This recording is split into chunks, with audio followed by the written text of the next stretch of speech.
Mr. Unnikrishnan, MS Unnikrishnan, MD of Thermax, joins us right now in our studios. Good having you, Mr. Unnikrishnan. Thanks so much for taking the time out. Thank you, Dheeraj. You know, lots to talk to you about, and we'll talk about Thermax as well per se. But just one question really on what did you make of the measures announced yesterday, particularly the raising of the ECB limit.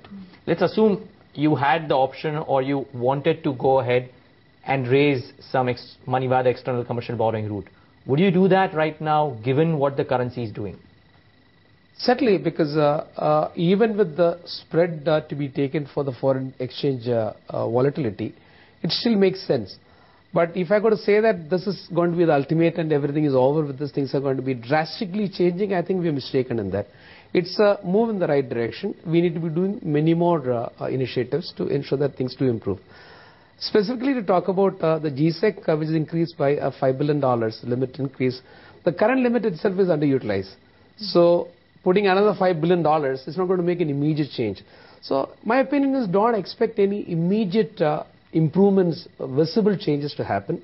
But this will have a medium to long-term impact of a positive nature. So I would appreciate the Reserve Bank of India for having come forward and announced certain positive moves, possibly giving an impression to the industry that wait and watch, we're going to come back and give you some more support for borrowings and money availability. How would you define medium-term time frame in this kind of an environment? I mean, the rupee is back above the 57 mark now. Don't compare rupee rate versus this. I would say the impact of this would be felt minimum 3 to 6 months down the line.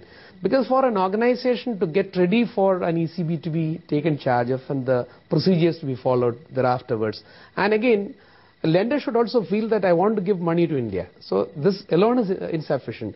The rating of the country is very, very important as a factor. Because even if it's an opening available, invitation available for foreign lenders to come and give money to India, there should be a framework within the country, number one. Second is they should also feel safe to come and invest in India.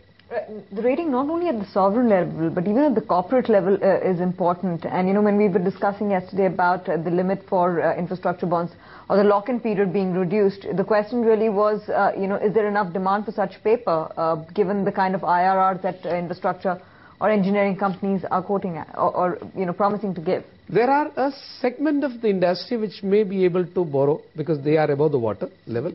And it is not available to every company. It is only for a limited number of organizations who will have a decent enough balance sheet. As you mentioned about, it's not the country's rating, it's the company's rating which is more important at this point of time. There are good companies in India who can afford to be taking ECBs. But will they be willing to take with the volatile Indian currency and the way volatility is prevailing? I would expect rupee to be stabilizing in the next maybe maximum 3 to 4 weeks' time.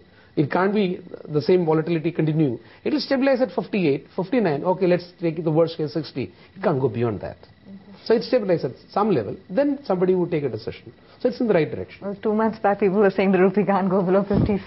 We're at 57. Yeah. It is a resetting of an expectation of the economy. When you're seeing what's happening at a fiscal deficit at 5.9, real deficit of the country is 8%. 5.1 and 5.9 are central deficit. If you have to add on the state's deficit put together, you're staring at a number of 8%. At 8%, rupee should be 58, 60.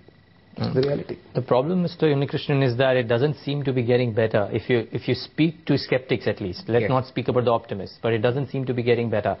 What's your sense? I mean, there are announcements made about some improvements that are likely to compound. The PM spoke on infrastructure a whole lot.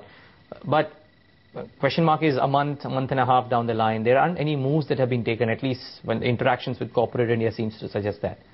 What's your sense? Do things get better sooner, or does it take around 3 to 6 months or possibly longer before there is some action put to it?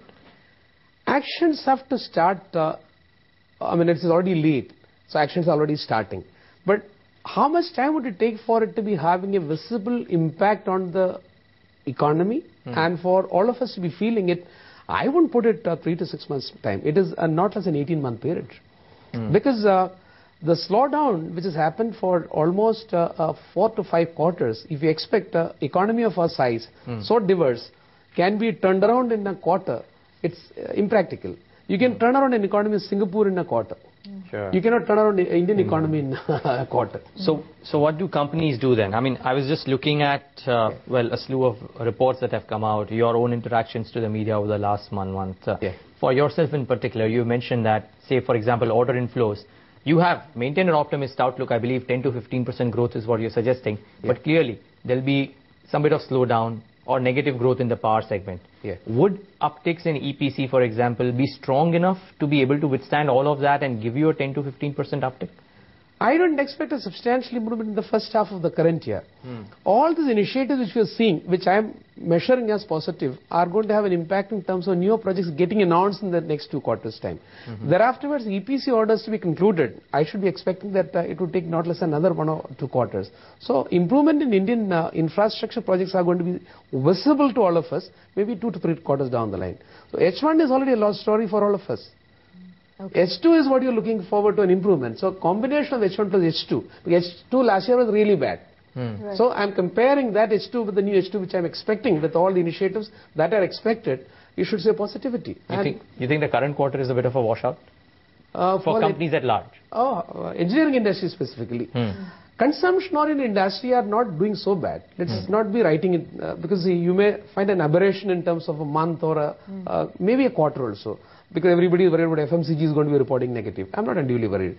In a country which has got a very large urbanization happening, population growing, income growing, consumption is necessarily going to be growing. Underlying demand is there. So there will be growth. But for your company, like you're saying, that the activity will really start off from the second half of this financial year. Does that mean that in terms of revenue growth, in terms of profit growth, the traction will come in perhaps at the start of FY14? Because it takes time, right? Absolutely right.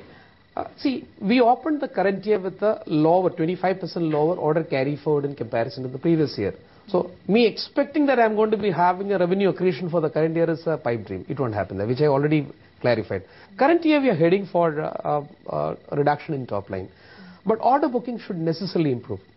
I've seen in Q3 I had a 590 crore order booking, which improved to 800 plus in the last quarter. Current quarter I'm expecting it to be better than the previous quarter. Progressively by end of the current year, it would have again gone back to 2005-06 level, 2004 level, 2005 level. So you're saying quarter 1 of FY14 will be drastically different from quarter 1 that we ran. And with the better order carry forward, if I'm able to book a 15% better at the current year, my order carry forward for the full year will be better. So I can see a better FY14. Okay. Yeah. What about FY13 though? I mean, order inflow you've spoken about, H1 being a washout we've spoken about. How do you map H1, add to that H2 and therefore FY13? FY13, normally we don't give a guidance. But no, sure, I'm not asking for a number. I'm just asking your opinion. It's going to be lower than the previous year. But with all efforts which are put in by the company for efficiency improvement, better cost control, we should be able to retain our profitability at least. Okay. Which is something which you're trying to make it happen. The other thing that I wanted to ask you about, and just wondering, I don't know whether you can give an answer to this or not, because a year before, I mean, maybe 12 months ago, we had a number of mid-sized or listed infrastructure companies coming and saying that there are certain smaller firms, Cap Goods and Infra, which are quoting or pitching for projects at returns which are abysmally low, simply because they want projects and therefore they were not able to participate. And their view was that the downturn would be so severe that some of these companies will get wiped out and normalcy would return. IRRs would improve on projects. You think, you're bidding for a number of EPC contracts also aggressively. Yeah. You think normalcy has returned in terms of margin expectations from such projects, or you yourself also have to apply for projects at suboptimal IRRs? Margins are under pressure in the market on the orders getting finalized because there is desperation among the weaker competitors even today. Because unless otherwise you see a 3 to 4 quarters of regular order aggression, that's order getting finalized more and more in the marketplace. When many of the competition, capital goods companies will have at least minimum plus orders, normal plus orders on the balance sheet, aggression will continue. Margins will be dropping. But there is another side to the story. You also put the pressure down the line. In EPC structure, you don't manufacture everything. Sure. There are very few Thermaxes in the country where we make 50% of the things in-house. Many of the EPC contractors buy everything from outside. So they tend to pass on that pressure to the suppliers who also will need to survive. So they will pass it down up to the commodity level. So I can't say, if you take an order at X as a margin, you can improve upon while executing. If you've done the costing fairly well and you do a proper job of that. That's practicality. Right. Could you support that with numbers in terms of, once things start changing, how much traction in terms of revenue growth or even margin growth and profit growth, if that can also be alluded to, will the change in environment bring about? For yourself, for Thermax? For Thermax to go back to the same level will be a 514 in terms of both top line and bottom line. And I would look forward to growth thereafter. Because what we have not spoken so far for Thermax is we are fairly good in international business where we are putting in a lot more of effort. So I would expect that we should be able to improve overall, including the international market.